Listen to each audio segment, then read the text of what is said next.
नमस्कार, मैं हूं विवेक पांडे और मध्य प्रदेश की बड़ी बहस में आप सभी का स्वागत है। सबसे पहले बड़ी बहस का बड़ा मुद्दा है फिर से मध्य प्रदेश पुलिस की कार्यप्रणाली को लेकर सवाल उठ रहे हैं। छतरपुर के राजनगर में कांग्रेस प्रत्याशी नाती राजा के ड्राइवर हत्या मामले को लेकर पुलिस चारों तरफ से घिरती हुई नजर आ रही है। दोनों ही राजनीतिक पार्टियां बीजेपी और कांग्रेस ने पुलिस प्रशासन पर लापरवाही और झूठा केस दर्ज करने का आरोप लगाया। एक और विपक्ष का कहना है कि छतरपुर राजनगर पुलिस प्रशासन बीजेपी और सरकार के दबाव में काम कर रहा है। संक्षिप्त में पूरा मामला आपको बता देते हैं। छतरपुर जिले की राजनगर विधानसभा क्षेत्र का यह मामला है, जहां 17 नवंबर को मतदान के पहले बीजेपी प्रत्याशी और कांग्रेस प्रत्याशी की मौजूदगी में समर्थकों के साथ विवाद हुआ था, जिसमें कांग्रेस कार्यकर्ता की मौत हो गई थी, जिस पर पुलिस ने बीजेपी प्रत्याशी अरविंद पटेरिया समेत समर्थकों पर खजुराहो थाने में कई धाराओं के तहत मामला दर्ज किया। पूर्व मुख्यमंत्री दिग्विजय सिंह मृतक सलमान के घर खजुराहो पहुंचे, जहां मंजूर नगर कॉलोनी स्थित मृतक सलमान खान के घर पहुंचकर परिजनों से मुलाकात की और दिग्विजय ने शोक व्यक्त किया। इस दौरान पूर्व सीएम ने कहा कि कांग्रेस के द्वारा पीड़ित परिवार को गोद लिया जाएगा, सरकार से घर के सदस्य को सरकारी नौकरी दिलाने की मांग की जाएगी। साथ ही पूर्व मुख्यमंत्री के साथ छतरपुर विधायक आलोक चतुर्वेदी और महाराजपुर विधायक नीरज दीक्षित सहित बड़ी संख्या में कांग्रेसी कार्यकर्ता मौजूद रहे। उधर खजुराहो सांसद और बीजेपी प्रदेश अध्यक्ष वी डी शर्मा की इस मामले में एंट्री हुई। छतरपुर में एसपी कलेक्टर को आवेदन दिया। वी डी शर्मा ने राजनगर विधानसभा से कांग्रेस प्रत्याशी और मौजूदा विधायक विक्रम सिंह नाती राजा पर ही सलमान खान को गाड़ी से कुचलकर हत्या करने का गंभीर आरोप लगाया। भाजपा युवा मोर्चा जिला अध्यक्ष के आवेदन पर कांग्रेस विधायक विक्रम सिंह उर्फ नाती राजा पर विधायक समेत 12 लोगों पर मामला दर्ज हुआ है। अब इस पूरे मामले को लेकर सियासत लगातार चल रही है।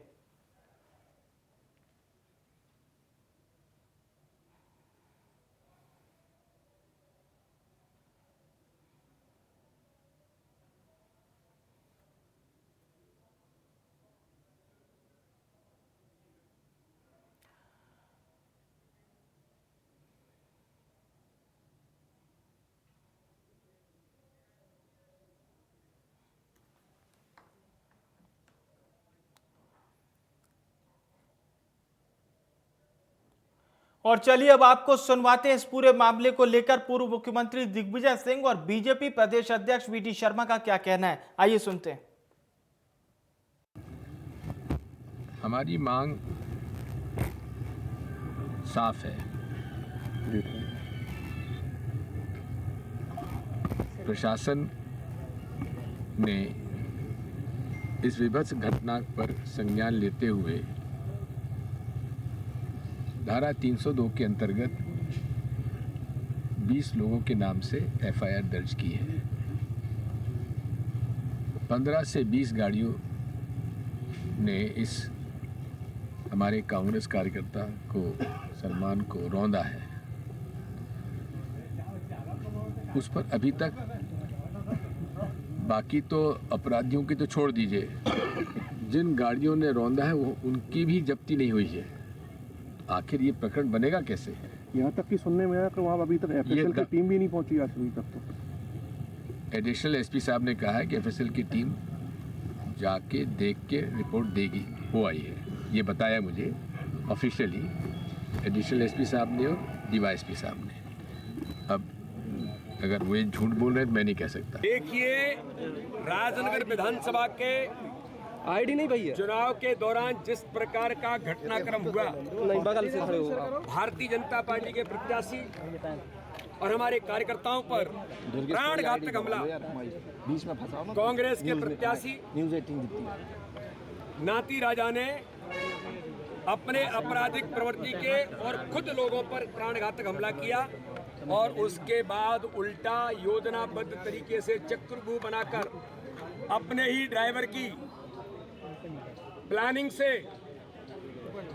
गाड़ी के नीचे दबाकर हत्या कर दी गई। मेरा आरोप है ये। और उसके बाद चुनाव को प्रभावित करने के लिए भारतीय जनता पार्टी के 35 कार्यकर्ताओं पर 302 की एफआईआर। गाड़ी के नीचे दबने के बाद 302 कैसे लगती है और किसकी गाड़ी से दबे? और चुनाव पर बूथों पर कब्जे किए गए।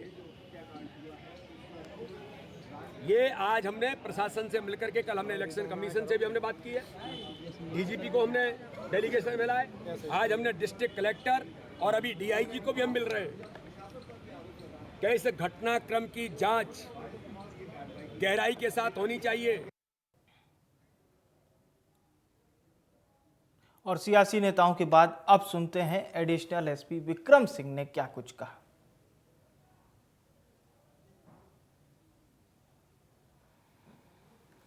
अपर कलेक्टर छतरपुर का प्रतिवेदन हमें प्राप्त हुआ था, जिस आधार पे हमने 188 आईपीसी की एफआईआर रजिस्टर्ड करी है, जिसमें 2 नामजद और अन्य करीब 60 से 70 लोग हैं। सर क्या पूरा मामला था क्या? नहीं, इनके द्वारा ये थाना परिसर के सामने बिना कोई वैध अनुमति के टेंट लगा करके धरना प्रदर्शन किया गया था, जबकि पूरे प्रदेश में मॉडल कोड ऑफ कंडक्ट लगी हुई है। इसमें हमें प्रतिवेदन प्राप्त हुआ था, इस आधार पर हमने एफआईआर रजिस्टर्ड करी। तो एक और पुलिस की कार्यशैली पर सवाल तो खड़े हो रहे हैं, लेकिन दूसरी ओर बीजेपी और कांग्रेस भी आमने सामने है। सच कौन बोल रहा है, झूठ कौन बोल रहा है, ये जांच में पता चलेगा। लेकिन फिलहाल आरोप प्रत्यारोप दोनों ही पार्टी के नेता एक दूसरे पर कर रहे हैं। इस वक्त हमारे साथ 2 खास मेहमान इस चर्चा में जुड़ चुके हैं। गुलरेज शेख जी बीजेपी प्रवक्ता हैं और जितेंद्र मिश्रा जी कांग्रेस प्रवक्ता। आप दोनों मेहमानों का बहुत स्वागत है और बहुत ही संवेदनशील विषय है, तो मेरा आप दोनों ही सम्मानित प्रवक्ताओं से निवेदन है कि कृपया अपनी बारी में ही बोलिएगा। एक व्यक्ति की जान चली गई है। जितेंद्र जी, आरोप ये आप लोग लगा रहे हैं कि ये पूरा कृत्य बीजेपी का बना बनाया प्लान था, जिसमें आपके विधायक के ड्राइवर ऐसा फंसे कि उनकी जान चली गई। निश्चित तौर पर एक दुर्भाग्यजनक घटना है जिसकी जांच होनी चाहिए, लेकिन आश्चर्य इस बात का है कि उसी के ड्राइवर की हत्या में उसी विधायक का नाम ले रहा है भारतीय जनता पार्टी के अध्यक्ष महोदय। इससे ज्यादा दुर्भाग्यजनक बयान कोई नहीं हो सकता है, जिसकी जांच की जाना चाहिए थी, जिसके लिए न्याय की मांग दोनों दलों को करना चाहिए था। लेकिन आज कितना आपने देखा पक्षपात हो रहा है कि जिस विधायक के ड्राइवर की, जिस हमारे कांग्रेस के पार्षद की हत्या हो गई है और उसके खिलाफ भी एफआईआर दर्ज करने की काम हो रहा है। ये कौन सा न्याय है? ये भारतीय जनता पार्टी किस तरह का संदेश देना चाहती है? आप ये देखिए कि दिख रहा है कि भारतीय जनता पार्टी के लोगों ने उसकी कार से, जीप से और दूसरे वाहनों से कुचल के हत्या कर दी, और इसके बाद प्रकरण भी किसके ऊपर बन रहा है? जो पीड़ित है। ये न्याय करेगी भारतीय जनता पार्टी? और अगर हम उसकी न्याय की मांग करने के लिए जाते हैं तो हमारे ऊपर भी प्रकरण दर्ज हो जाता है। निश्चित तौर पर जांच होना चाहिए, और जिसके नाम लिया जा रहा है, जिसका हत्या में हाथ बताया जा रहा है, वो कोई साधु व्यक्ति नहीं है। ये जो पटेरिया है, ये तो पहले से अपराधी किस्म का व्यक्ति है। इसने फर्जी प्लॉटिंग करी है, इसने दूसरे गलत काम और दूसरे धंधों में यह लिप्त है। इसके बाद भी अगर इसको क्लीन चिट देने का काम भारतीय जनता पार्टी के प्रदेश अध्यक्ष बीडी शर्मा कर रहे हैं, तो मुझे लगता है इसकी निंदा की जाना चाहिए। और जांच की भी मांग की हमने, हमें लगातार आश्वासन मिल रहा है, लेकिन ऐसा कैसा दबाव? भारतीय जनता पार्टी का प्रदेश अध्यक्ष पुलिस पर दबाव बना रहा है, प्रशासन पर दबाव बना रहा है, और किसी तरीके से पीड़ित के खिलाफ प्रकरण दर्ज करने का काम हुआ है। ये मध्य प्रदेश में इस तरीके का रिवाज नहीं है। भारतीय जनता पार्टी को इससे सीख लेना चाहिए कि कम से कम ऐसे मामलों में तो राजनीति न की जाए। ने ही अपने ड्राइवर को मार डाला और उसके बाद फिर मनगढ़ंत कहानी बनाई और आरोप बीजेपी पर मढ़ दिया। देखिए, सबसे पहले तो ये विषय बड़ा संवेदनशील है और हमारी संवेदनाएं उस पीड़ित परिवार के साथ है। लेकिन लाश को लेकर अगर राजनीति दिग्विजय सिंह कर रहे हैं, यदि कांग्रेस पार्टी कर रही है, तो ये निंदनीय कृत्य है जो नहीं होना चाहिए। और हमारा तो इल्जाम रहा है ये, और आज भी हम कहते हैं कि नाती राजा और उनके लोगों ने ही उस लड़के की हत्या की, उसको गाड़ी के नीचे रौंदा ताकि सुबह माहौल बन सके चुनाव के समय, और इस प्रकार का माहौल बन सके कि ध्रुवीकरण में उसको लाभ मिले नाती राजा को। और ये हम कह रहे हैं, बार बार कह रहे हैं, लेकिन आप ये देखिए कि प्रशासन के ऊपर कितना ज्यादा एक पूर्व मुख्यमंत्री दबाव डाला, दिग्विजय सिंह जी के विषय में मैं कह रहा हूं कि वहां जाके यदि धरने पर एक पूर्व मुख्यमंत्री बैठ जाता है थाने के सामने, अगर एसपी ऑफिस के सामने, तो डेफिनेटली आप समझ सकते हैं कि किस स्तर का दबाव डाला गया था। और फिर जो एक तरफा कार्रवाई की गई, और बिल्कुल एक तरफा कार्रवाई थी वो, कि 302 इतने लोगों के ऊपर एक साथ बिना जांच किए आप लगा देते हैं, जबकि दूसरा पक्ष कह रहा है कि मर्डरर्स जो है वो सामने वाली पार्टी है और पॉलिटिकल मर्डर किया, पॉलिटिकल बेनिफिट के लिए, पॉलिटिकल लाभ के लिए किया गया। और शायद जहां तक मुझे मालूम है अभी दिग्विजय सिंह जी के ऊपर और उनके साथ 60 लोगों के ऊपर, 50 या 60 लोगों के ऊपर एफआईआर दर्ज हुई है, क्योंकि अभी आचार संहिता लगी है, मॉडल कोड ऑफ कंडक्ट लगा है। बिना अनुमति के जिस प्रकार का उन्होंने पॉलिटिकल धरनेबाजी की, जिस प्रकार की पॉलिटिकल बयानबाजी की, तो उनके ऊपर भी कार्रवाई हो चुकी है, ऑलरेडी एफआईआर दर्ज हो चुकी है दिग्विजय सिंह, और दिग्विजय सिंह की वजह से 50-60 लोगों के ऊपर एफआईआर दर्ज हुई है। तो ये सोचिए कि कांग्रेस पार्टी किस तरफ जा रही है। उसको नैतिकता जी भी कर रहे हैं, आप भी कर रहे हो, लेकिन ये गिद्धों वाली राजनीति लाश के ऊपर नहीं होना चाहिए कि लाश को रखकर वहां सो रहे थे दिग्विजय सिंह जी और राजनीति कर रहे थे। ये मैं इसकी घोर निंदा करता हूं। चलिए, घोर निंदा आप भी कर रहे हैं। मैं जितेंद्र जी, एक आपकी पार्टी का ओपिनियन जानना चाहता हूं। आप लोग कह रहे हैं कि पुलिस प्रशासन की जो भूमिका है वो संदिग्ध में है, ऐसा क्यों लगता है आपको? हमने भी सवाल खड़े किया है, लेकिन कई तरह की जो बातें सामने आई है, जिसमें केस को भी कमजोर करने की एक बात निकलकर सामने आ रही है, अलग अलग एंगल हैं। बहरहाल, कांग्रेस पार्टी का पुलिस प्रशासन की कार्रवाई को लेकर क्या स्टैंड है? नहीं, देखिए, प्रशासन और पुलिस दोनों को अपना काम करने दिया जाना चाहिए था।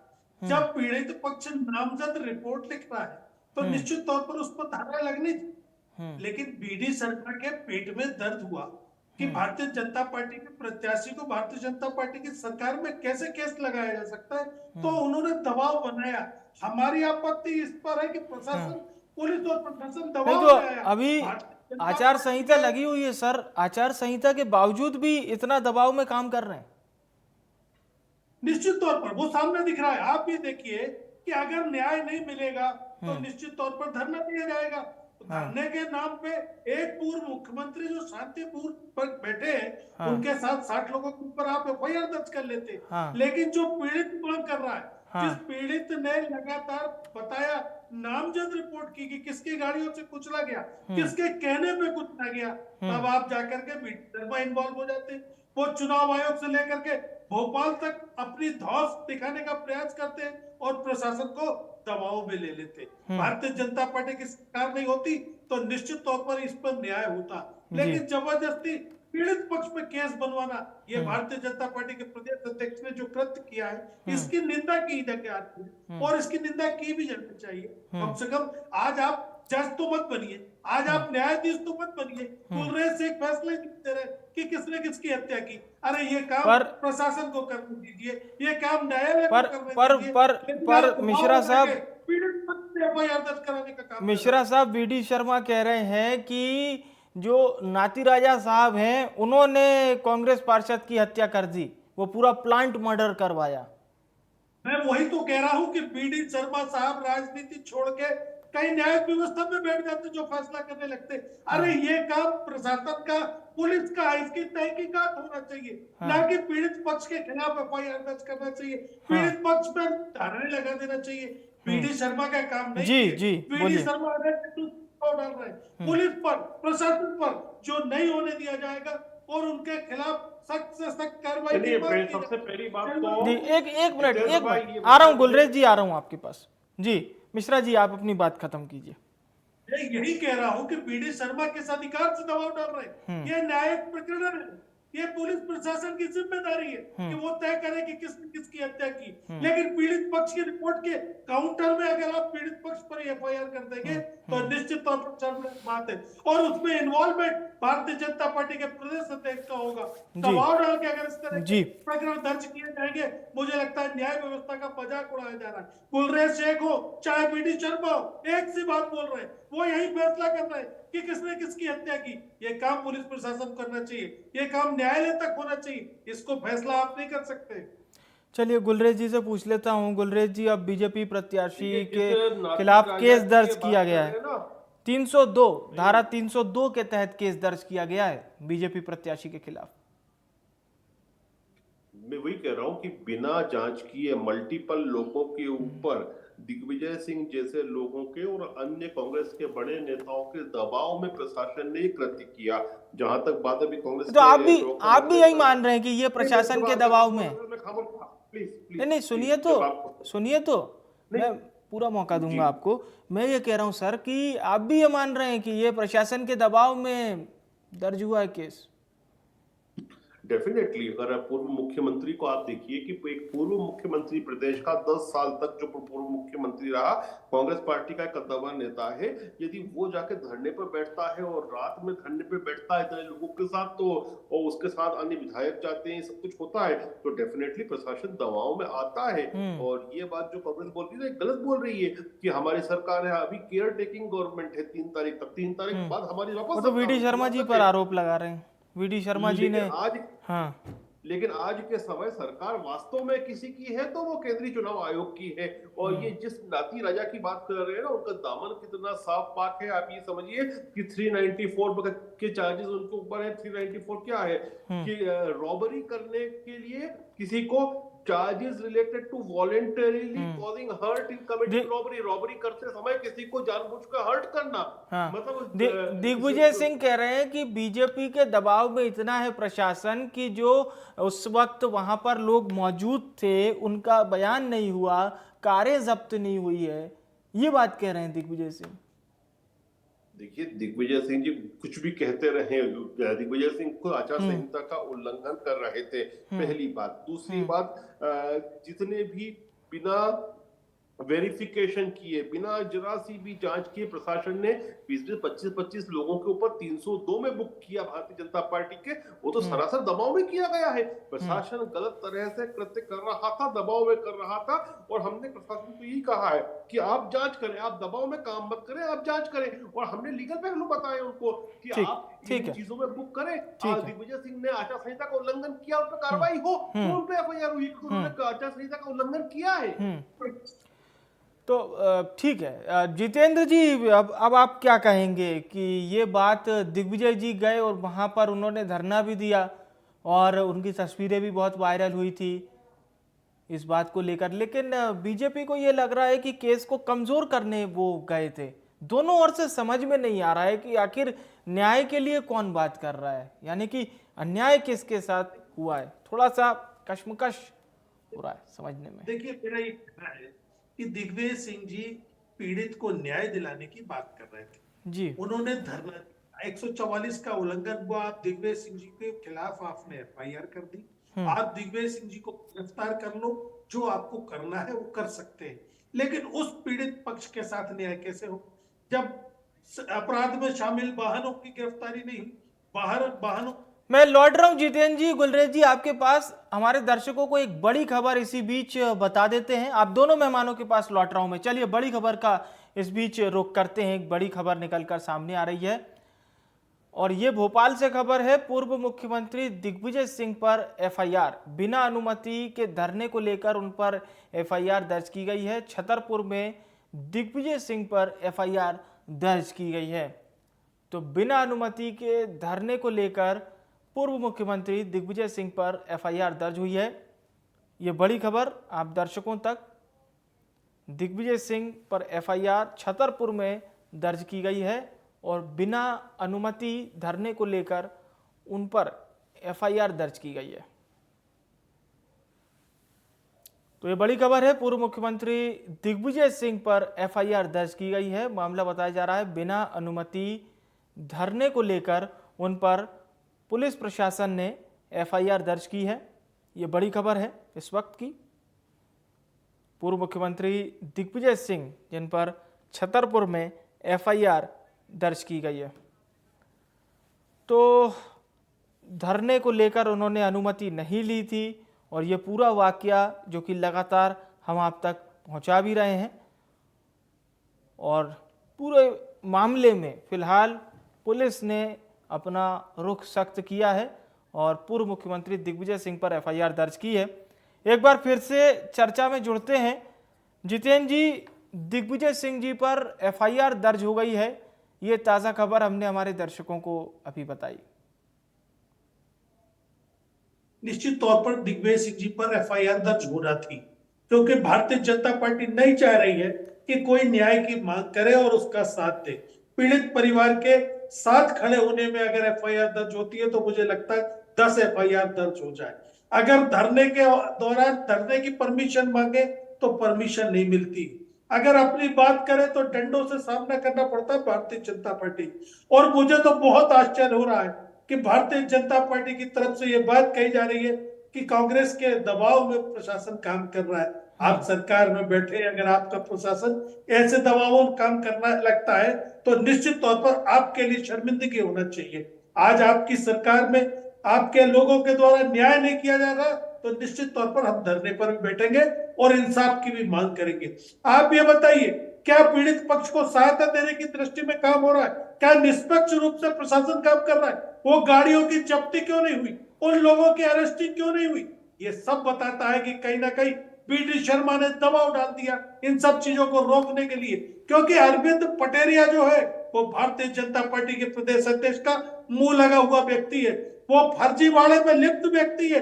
उसने फर्जी प्लॉटिंग के कारण अनेक काम ऐसे किए हैं जो न्याय की, कानून की को तोड़ने का काम करते हैं। लेकिन आज भी भारतीय जनता पार्टी ऐसे अपराधियों के साथ खड़ी है। तो मैं इससे ज्यादा ये नहीं कर सकता, सिर्फ इतना कहूंगा कि निंदनीय है। इसकी जितनी ज्यादा से ज्यादा निंदा की जानी चाहिए। एक आदमी की जान चली गई, एक व्यक्ति शहीद हो गया और उस पर राजनीति की जा रही है। उसके दोषियों को सजा देने के बजाय उसके पीड़ित पक्ष पे एफआईआर करने का काम हो रहा है। यह भारतीय जनता पार्टी गलत कर रही है। 3 तारीख के बाद सरकार बनेगी, दूध का दूध और पानी का पानी होने जा रहा है। जितने लोग दबाव में काम कर रहे हैं, ये एक भी व्यक्ति बिना सजा के नहीं बचेगा। दबाव तो डाल रहे हैं, काम कौन कर गुलरेज रहा जी है? बोलिए। दबाव डाल रहे हैं माननीय दिग्विजय सिंह। और आप देखिए कि वीडी शर्मा जी ने और बीजेपी ने लगातार यही मांग की है कि पुलिस प्रशासन जो है वो जांच करे और कार्रवाई करे, जांच करे और कार्रवाई करे, एक तरफा कार्रवाई नहीं करे। जो जांच हो उसमें जो सामने आए वो दूध का दूध पानी का पानी करे, वो फिर कार्रवाई करे। लेकिन क्यों नहीं हो रहा था? जब तक कि हमने ऊपर नहीं प्रेशर डाला, जब तक हमने ज्ञापन नहीं दिया, तब तक नहीं वाला क्यों नहीं हो रहा था? क्योंकि दिग्विजय सिंह जैसे लोग जो थे वो प्रेशर डाल रहे थे। और प्रेशर टेक्निक इससे बड़ी क्या होगी कि पूर्व मुख्यमंत्री धरने पर बढ़ जाता है भीड़ के साथ आचार संहिता में। और मैं शुरू से ये कह रहा हूं कि उनके ऊपर केस दर्ज हुआ है, क्योंकि मुझे अपने कार्यकर्ताओं ने बताई ये बात। दिग्विजय सिंह जी ने वहां पर जाकर माहौल खराब करने की कोशिश की है। और चाहे सागर हो या फिर वो वाला क्षेत्र हो, हर क्षेत्र में आप देखिए कि माननीय दिग्विजय सिंह जी वोटिंग के अगले दिन से जा रहे हैं और इस प्रकार का प्रशासन के ऊपर प्रेशर डाल रहे हैं। लेकिन चलिए ठीक है, आप दोनों की अपनी अपनी प्रतिक्रिया है। गुलरेज जी, जितेंद्र जी, अब पुलिस अपने जांच में क्या कुछ सामने लाती है। बहरहाल दिग्विजय सिंह जी पर एफआईआर दर्ज हो गई, हमने हमारे दर्शकों को भी बताया। बहुत बहुत शुक्रिया आप दोनों मेहमानों का हमारे साथ चर्चा में जुड़ने के लिए। बड़ी बहस का मुद्दा बहुत ही संवेदनशील था, क्योंकि एक पार्षद की जान गई है। बीजेपी कांग्रेस दोनों ही आमने सामने हैं। बीजेपी का कहना है कि इस पूरे कृत्य में विधायक नाती राजा दोषी हैं, जिन्होंने अपने ही पार्षद की, अपने ही ड्राइवर की जान ले ली। पर दूसरी ओर कांग्रेस है जो कह रही है कि बीजेपी ने यह प्लांट मर्डर कराया। बीजेपी प्रत्याशी पर भी गंभीर आरोप लग रहे हैं और कई कार्यकर्ताओं पर मामला भी दर्ज किया गया है। हाल ही में खबर यह भी सामने आई है कि दिग्विजय सिंह जो कि मध्य प्रदेश के पूर्व मुख्यमंत्री हैं, उन पर भी मामला दर्ज कर लिया गया है। ये केस कहां तक जाएगा और कैसे न्याय मिलेगा, ये हम लगातार आप तक पहुंचाते रहेंगे। बड़ी बहस में फिलहाल के लिए इतना ही।